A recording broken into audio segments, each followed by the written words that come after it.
Bonjour à tous. L'essentiel de l'actualité de ce dimanche sur BFM TV, c'est ce premier meeting national de Fabien Roussel cet après-midi. Le candidat communiste à la présidentielle est à Marseille. Le rassemblement débutera à 15h. Son discours sera à suivre en direct sur BFM TV à 15h30. Marie Gentry, quand vous retrouve, vous êtes notre envoyée spéciale dans la cité phocéenne, au parc Chano. 3000 personnes devraient assister à ce meeting. Comment se prépare ce moment important de la campagne de Fabien Roussel ? Alors, comme vous l'avez dit, à peu près 3000 personnes devraient assister à ce rassemblement. Alors, en fait, il y a une jauge de 2000 personnes en raison du coronavirus, mais cette jauge pourrait être un petit peu dépassée. C'est ce que nous explique l'équipe de Fabien Roussel. Et puis, il y a aussi également, en raison du coronavirus, des masques FFP2 devraient être distribués à chaque participant de ce rassemblement. Alors après, toujours en ce qui concerne la forme, vous l'avez dit, entre 15h et 15h30, plusieurs intervenants vont se succéder sur scène avant la prise de parole de Fabien Roussel. Il y aura notamment François Coq, qui est l'ancien porte-parole d'Arnaud Montebourg. On devrait aussi entendre le chanteur Zebda ou encore Sophie Camard, qui est la suppléante de Jean-Luc Mélenchon dans sa circonscription de Marseille. Donc on voit vraiment l'envie de l'équipe de Fabien Roussel de rassembler des personnalités d'autres mouvements pour montrer que Fabien Roussel grignote un petit peu à gauche, à droite. Alors c'est un rendez-vous important pour le candidat communiste. C'est la première fois en 15 ans que le Parti communiste présente un candidat.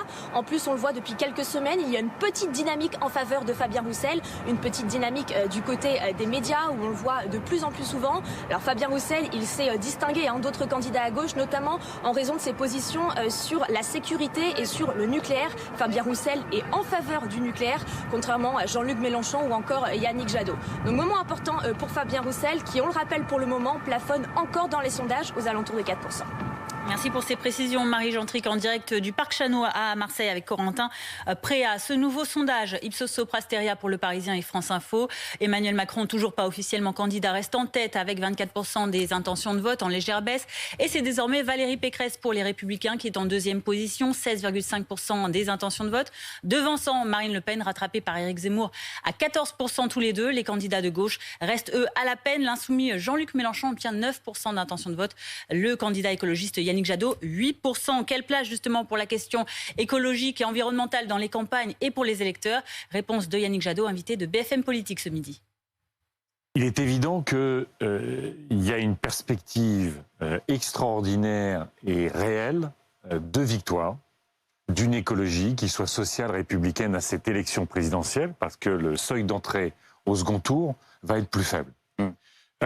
On voit effectivement une sorte de concours, l'épine du racisme, de l'antisémitisme, du révisionnisme, de la haine, des pulsions de mort. Je veux dire, c'est quoi le récit de Zemmour? C'est son grand succès, c'est le suicide français. Pour moi, ça ne peut pas être notre récit national. Et tout de suite, retrouvez Affaire suivante avec Philippe Gaudin et Dominique Rizet. On vous retrouve à partir de 14h pour l'actualité.